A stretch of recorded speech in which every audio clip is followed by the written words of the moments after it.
Well, good morning, everybody. So, I wanted to continue on the Go Fest Global prep by talking about the 5-star raid bosses and good counters for each. Now, it's easy to say, and for some of these, truthfully, it is use the Mega Rayquaza we just had an event for. But I definitely want us to look into maybe easier to get a hold of counters, and then talk about obviously the top counters just in case you do have them.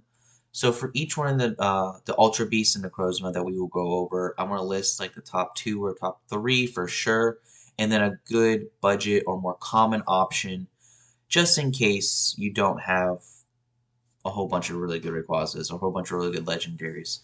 What can we do to prepare for ourselves to make these raids a little easier? That way you can grind for the shinies or for good IVs for all these Ultra Beasts.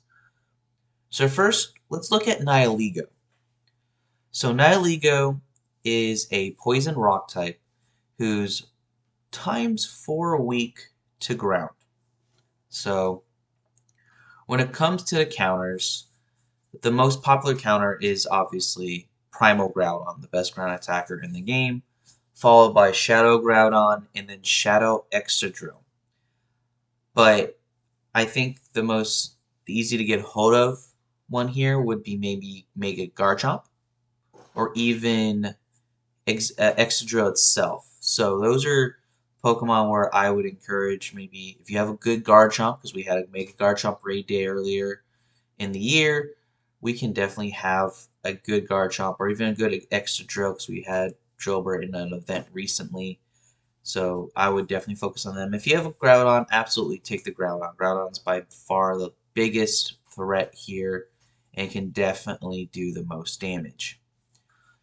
Now, let's shift over to Buzzwole, where Buzzwole is a bug fighting type, so it's quad weak to flying. So with Buzzwole, the number one counter is Mega Rayquaza with Dragon Ascent Air Slash.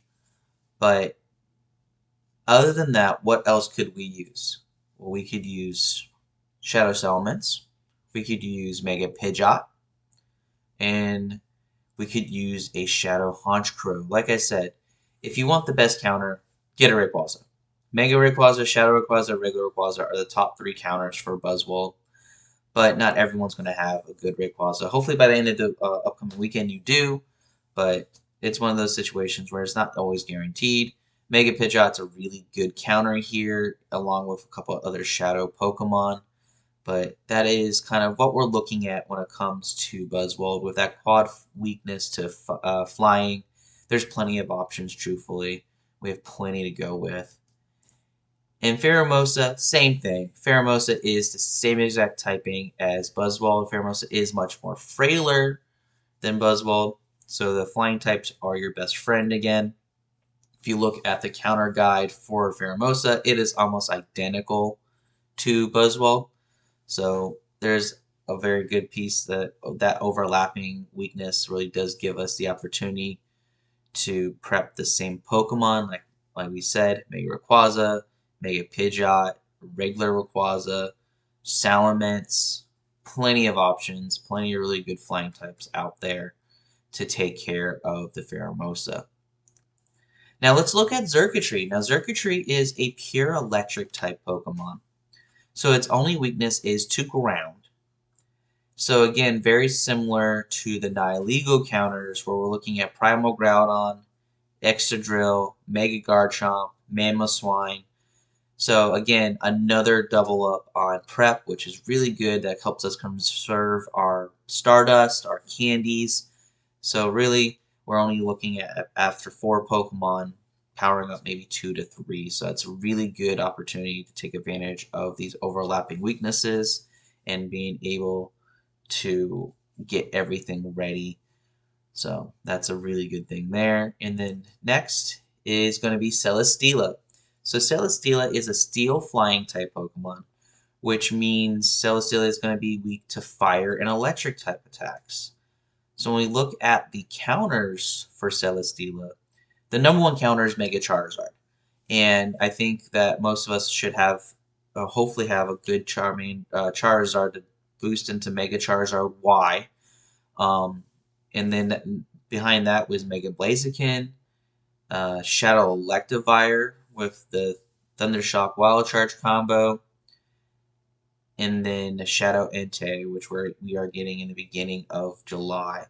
So this one's a little more legendary and mega heavy, but I think Mega Charizard is very doable, and so is Mega Blaziken with Blast Burn and Fire Spin, because we've had multiple community days, we've had opportunities to get a good Charizards and good Blazikens, so that shouldn't be too hard to get a good counter for Celesteela.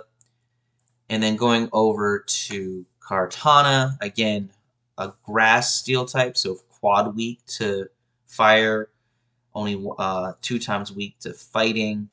So again, the counters are very similar to Celesteela, Mega Charizard, Mega Blaziken, um, and then a whole bunch of other fire legendary Pokemon. So again, we're overlapping weaknesses. We're able to prepare ourselves with another Pokemon that can go over 2 different Ultra Beasts, which is fantastic to see.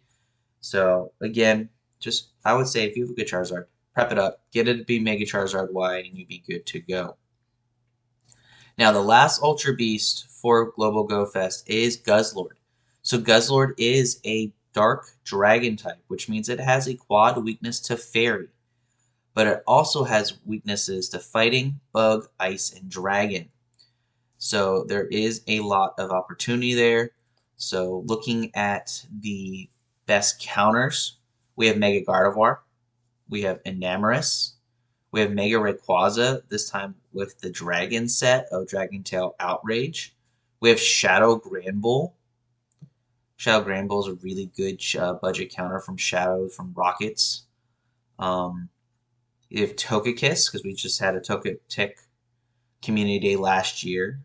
So there's plenty of opportunity here to go Fairy and get good Fairy coverage for this Guzzlord.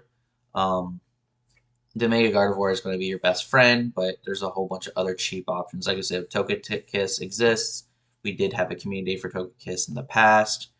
So definitely an opportunity for Guzzlord to be taken fairly easily. Most of these Ultra Beasts you can reasonably take down with 3 to 4 people and feel very comfortable. Some of them can even be duoed or in some extreme cases soloed. But I definitely want you to get prepared with these counters just in case you get to be in a big group and you're already ready to go. You have your one and you're good. But if you have to kind of do it with smaller raid groups, you have a couple good Pokemon in the bag to get everything ready for these Ultra Beasts. Now let's shift over to the Necrozmas. So we're talking about the regular Necrozma, we're going to talk about Duskmane and Dawnwing's Necrozma, because we know that is going to be Sunday-based battles. But let's look at Necrozma that we are more likely going to see on Saturday, the regular Necrozma, or the normal Necrozma per se. So Necrozma is a pure Psychic type. It says Psychic Dragon, but I don't think it is a Dragon type. Oh, Ultra Necrozma is a Dragon type, but regular Necrozma is Psychic type. So Bug, Ghost, and if it is in its Ultra form, Ice, Dragon, and Fairy, with Dark covering its Psychic typing.